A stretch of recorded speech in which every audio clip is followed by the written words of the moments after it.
김민석 국무총리 후보자의 찜찜한 돈 거래입니다. 재산 신고 내역 기준으로 벌어들인 돈보다 쓴 돈이 훨씬 많았고 그럼에도 불구하고 김 총리 후보자의 재산은 크게 늘어났습니다. 시청자 여러분은 이해가 되십니까? 화면 함께 보겠습니다. 지난 5년간 김민석 후보자의 재산은 총 소득은 5억 1,867만 원이었습니다. 그런데 사용한 금액은 추징금 6억 2천만 원, 카드 현금 2억 3,800만 원, 그리고 기부도 2억 원이나 했습니다. 그래서 총 소득은 5억 원인데 총 지출은 10억 원이었다는 거죠. 그런데 여기서 더 놀라운 부분은 수입보다 지출이 더 컸음에도 자산은 증가했다는 겁니다. 2020년에 마이너스 5억 8천만 원이었는데 2025년 올해 신고한 내역을 보면 1억 5천만 원으로 무려 7억 3,588만 원이 증가한 겁니다. 자, 돈을 벌어들인 건 5억 원, 근데 쓴 돈은 10억 원, 그런데 자산은 7억 넘게 증가했다. 어떻게 좀 봐야 되겠습니까? 최봉님. 글쎄, 저거 아무리 앞뒤를 계산을 해봐도요. 본인이 뭐 해명을 했던데 계산을 해봐도 숫자가 맞지를 않아요. 네. 그러니까 이제 당연히 의심할 수 있는 거는 그러면 2020년 총선에서 이제 오래간만에 국회의원 배지를 달았잖아요. 그렇죠. 달고 나서 재산 등록을 했을 때 그 재산 등록이 잘못된 것이냐. 아까 얘기한 마이너스 5억 8천 뭐 95만 원 이라는 것이 잘못된 것이냐. 네. 그러면 그게 뭐 과장돼서 이제 신고를 했을 가능성도 있고 아니면 2025년 재산 등록에서는 또 1억 5천만 원이 넘는 플러스가 돼 있단 말이죠. 이런 것들 중에 둘 중에 하나 또는 둘 다가 혹시 그 재산 등록이 신고가 잘못된 것이냐 하는 부분 있고 그다음에 또 하나는 결국 이제 수입이라는 게 5억 원 남짓 정도밖에 없는데 5년간 쓴 거는 10억에다 순자산도 늘었다 그러면 나머지 돈은 어디서 났느냐. 그래서 이제 본인이 여러 가지 해명을 했더라고요. 맞습니다. 근데 그거는 다 이제 증빙 서류가 있어야 됩니다. 예를 들어서 내가 뭐 강연을 얼마를 했다 그러면 강연료 그거 다 원천 징수하거든요. 그러니까 그런 것들이 이제 증명이 될지.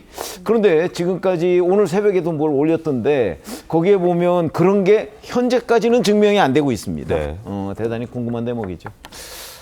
총리실에서도 여기에 대해서 반박을 했습니다. 한번 보실까요? 화면 보시죠. 자, 국회의원 월급, 그러니까 세비 외에도 강연비, 행사비 등이 있었다. 그리고 조의금 등 기타 소득도 있었다. 인사청문회 때 자료로 증빙이 가능할 정도로 그런 소득들이 있었다라는 겁니다. 근데 강연비나 행사비도 아까 말씀하신 대로 원천 징수를 하고 그럼 기록에 남기고 재산 소득에 이거 다 포함시켰어야 되는 건데 그럼 누락했다는 얘기인가요? 뭐 어떻게 받아들여요? 아예 허위로 신고를 했었다라는 또 다른 위법을 인정하든지 여기에 대해서 뭔가 금액이 안 맞는 거에 대해서는 해명을 못하는 수준으로 가는다 이렇게 볼 수밖에 없는데 기타 소득이라는 건 너무 미미하기 때문에 기타 소득으로 잡는 거고 근데 지금 이게 금액이 안 맞는 몇 억 단위를 끼워 넣으려 그러면 이거는 그냥 사업 소득이 돼야 되거든요. 근데 국회의원이 자신의 세비 이상의 금액이 소득으로 발생한다라고 그러면은 기존에 신고가 되어 있어야 맞습니다. 그렇죠. 그리고 원천징수나 이런 문제도 당연히 따라올 뿐만 아니라 국회의원은 공직자이기 때문에 청탁금지법에 의해서 강연을 할 때는 금액 제한이 있어요. 그래서 50만 원을 넘어설 수가 없거든요. 그래서 제가 2019년에 민주당 사례를 하나 찾아왔는데 박용진 의원이 그때 12회의 강연을 하고서 전액을 기부를 했었어요. 그때 기부한 액수가 328만 원입니다. 그러니까 회당으로 나눠보면 대충 나오시죠? 한 3, 40만 원 이상 못 받아요. 그러니까 저게 몇 억 단위를 강연료로 끼워 맞춘다라는 게 안 되니까 증빙 자료가 안 나온다. 그리고 그때마다 강연을 하면은 직무 관련성이나 이런 게 의심받을 수 있잖아요. 자기네 권력 때문에 누가 강연을 막 주나 이런 게 그래서 신고하게 돼 있어요. 또 그것도. 그러니까 모든 신고 자료가 있어야 저게 가능한 얘기인데 아직도 안 나온다라는 거는 강연료 가지고서는 맞춰질 수가 없다. 그리고 그거에 의해 가지고 번 돈이 있었으면 애초에 적극재산 신고가 들어갔어야 맞죠. 그러니까 그 돈은 원래부터 신고가 들어가 있어서 계산이 지금 완전히 맞아 있는 상태여야 되는데 거기에 없는 걸 지금에 와가지고 몇 억 단위를 껴맞추려고 하니까 계산이 안 맞는 겁니다. 김민석 후보자는 지난주 금요일에 지난주 금요일에 이런 입장을 냈습니다. 일요일에는 온 국민이 납득할 수 있을 만한 내용을 자신이 글로써 설명드리겠다라고 얘기를 했는데 한번 일단 들어보시죠. 일요일쯤에 추가적으로 더 온 국민이 이해하실 수 있도록 관련한 글을 제가 올리겠습니다.